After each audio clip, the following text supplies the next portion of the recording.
Assalomu alaykum qadrli do'stlar, xabaringiz bor.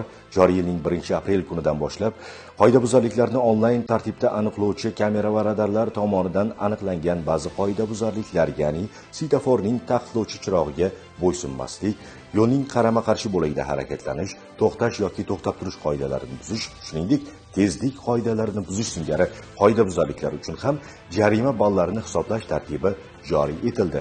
Endi haydovchilarimizdan yo'l harakat qoidalariga avvalo o'zlarining xavfsizligi, salomatligi qolaversa, jarima ballarini yig'ib haydovchilik huquqidan mahrum bo'lib qolmasliklari uchun ham qat'iy rioya qilishlarini so'ragan bo'lar edik. Bilasiz, ballar 12 baldan oshganda haydovchi haydovchilik huquqidan mahrum etilishi belgilangan.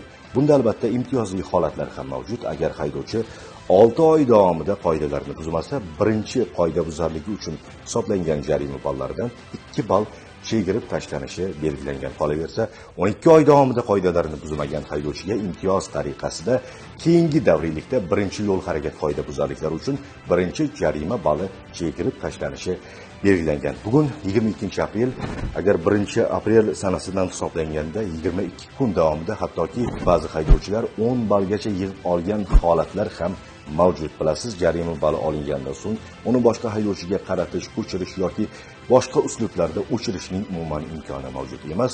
Yagona tartib va qoida esa yo'l harakat qoidalariga rioya qilishdir.